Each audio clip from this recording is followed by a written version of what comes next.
여기도 대통령에 의해서 지금 밸류업이 되고 있는 거잖아요. 그러면 한 번 더 밸류업을 뭘 통해서 어떻게 할 거냐. 이게 지금 남아 있는 것 같아.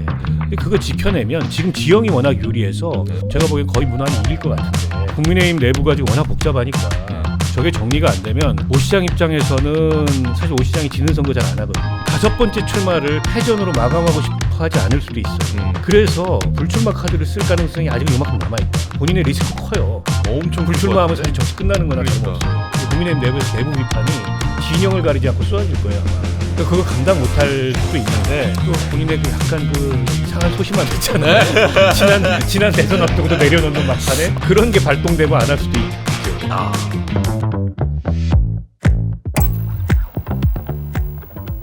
세 번째 말말말로 한번 넘어가 볼게요.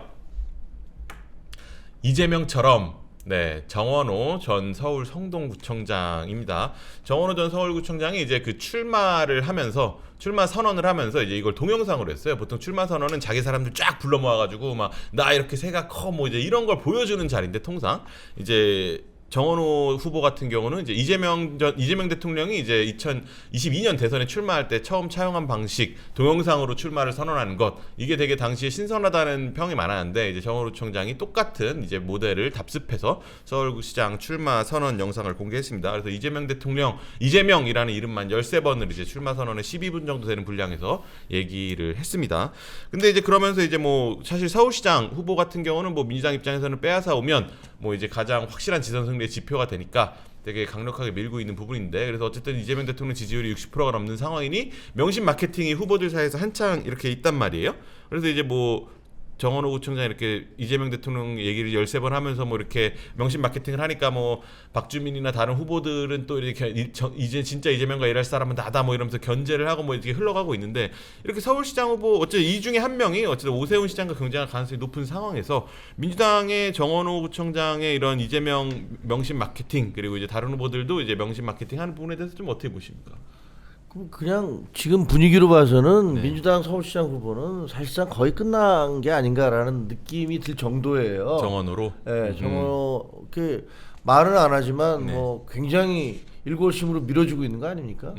그리고 그 정원호 구청장 같은 경우도 후보 같은 경우도 자기와 이재명을 나는 이재명의 아바타다. 그리고 이재명의 길을 걷는다 라는 모습을 계속 강조하는데 실질적으로 유사한 경우도 많아요. 행정가에다가 예를 들면 이제 성남시장 하다가 경기도지사를 했던 거고 여기는 뭐 그 성동구청장을 하다가 서울시장을 하는 거고 그리고 둘 다 어떻게 보면 테크노크라트 정도의 그 이미지가 강하잖아요. 맞습니다. 그냥 전문 정치인이라기보다는 그런 것이기 때문에 제가 보기에는 심하게는 저 사람 그 서울시장 끝나갈 때쯤이면 대선 나오겠다고 할지도 모르겠다.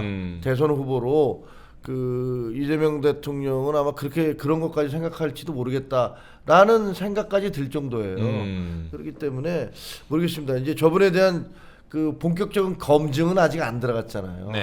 그냥 일부 김재섭 의원이 땅과 관련해서 상속받은 땅과 관련해서 뭐 어렸을 때 뭐 갓난아기 때 받은 땅 이게 말이 되느냐 이런 공격 정도지만 그걸로 결정타가 되기는 어려운 이제 거고 시작된 거죠. 이제 시작이죠. 그거를 어떻게 극복하느냐를 봐야 되는데 뭐 그런 부분을 그냥 넘어선다면 뭐 글쎄 그냥 후보 거의 결정된 수준 아닌가라는 느낌이 들 정도예요. 그렇군요.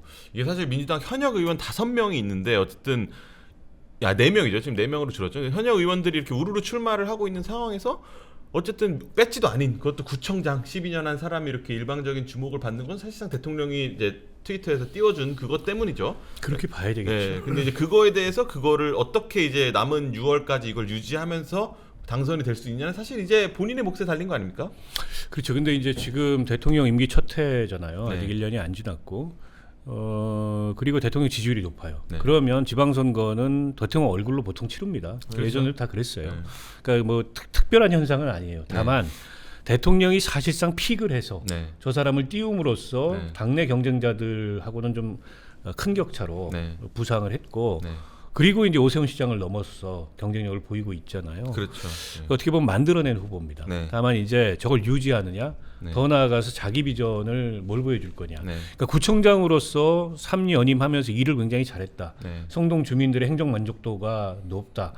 그리고 중앙 정치에서 뭔가 이게 이제 진영 논리, 이런 걸로 조금은 좀 오염된 네. 그런 중앙 정치인들과는 다르게 신선함이 있고. 신선함이 있다. 네. 이게 이제 정원호 청장의 강점이잖아요. 네.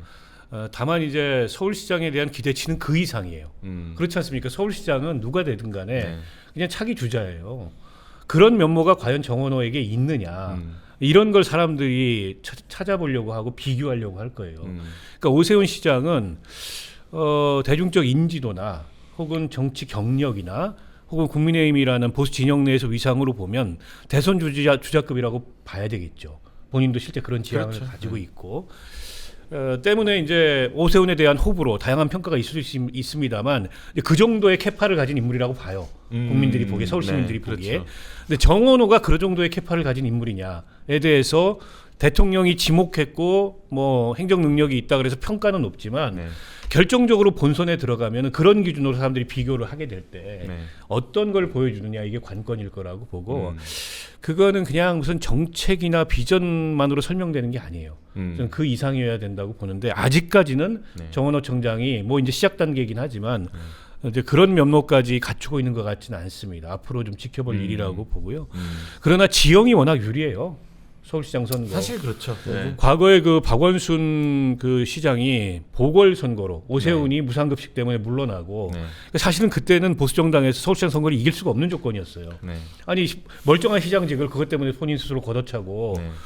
그리고 내려간 뒤에 보궐선거에서 지지율 5%였거든요. 근데 50%인 안철수한테 단일화, 양보를 받으면서 네. 확 부상해가지고 박영선 민주당 후보를 무소속 후보가 꺾고 그렇죠. 거기서 이제 한 번 더 레벨업이 네. 밸류업이 된 거잖아요. 네. 그리고 나서 서울시장이 됐어요. 네. 물론 그냥 박원순 시장이 변호사로서 인권 변호사로서 시민운동가로서 인지도는 높았지만 네. 대선 주자급은 아니었거든. 근데 이제 그런 밸류업이 네. 몇 단계에 걸쳐서 되면서 서울시장에 당선이 된 거예요. 네. 그러니까 지금 정원호 청장하고 패턴은 다르지만 맥락은 다르지만 유사한 점이 있어요. 여기도 대통령에 의해서 지금 밸류업이 되고 있는 거잖아요. 네. 그러면 한 번 더 밸류업을 뭘 통해서 어떻게 할 거냐. 요게 네. 지금 남아 있는 것 같아. 근데 그거 지켜내면 지금 지형이 워낙 유리해서 네. 뭐 제가 보기엔 거의 무난히 이길 것 같은데. 오세훈이랑 붙어도. 네. 근데 이제 국민의힘 내부가 지금 워낙 복잡하니까 네. 저게 정리가 안 되면 오 시장 입장에서는 사실 오 시장이 지는 선거 잘 안 하거든요.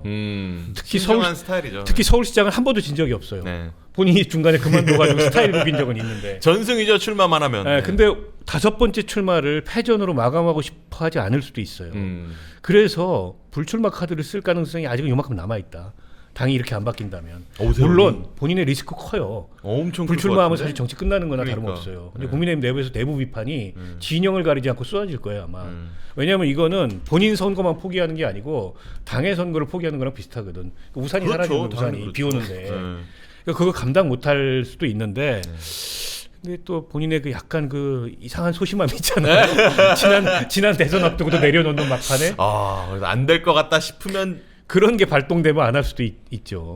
근데 조금 전에 보니까 그 오세훈 시장이 네. 그 성명을 냈어요. 뭐라고요? 등록한다고? 뭐라고 그랬나요? 아니 그러니까 그 결의를 천명했으니까 구체적인 변화를 보여줘라. 액션을 보여줘라. 액션을 보여달라. 네. 뭐 그런 얘기를. 그럼 이제 또 지도부의 실천을 간곡히 요청한다. 뭐 이렇게. 뭐 인사 정리 뭐 이런 것들에 아니, 대해서 뭐 본인이 액션이 얘기했던 세 가지가 있으면- 있다 그러더라고요. 예. 인적 청산하고 네. 전륜하고 그다음에 혁신선대위하고 뭐 이런 얘기하는 거겠죠. 이거는 이제 왜냐하면 그 어저께 즉각적인 반응을 내놓은 게 뭐 그렇게 미적지근한 결과에 대해서 그런 식으로 지지를 하느냐라는 것들의 비판이 쏟아지니까 구체적인 대안을 내놔라라고 이제 요구를 하고 있는 두 거 분의 취지와 비슷한 말씀이에요.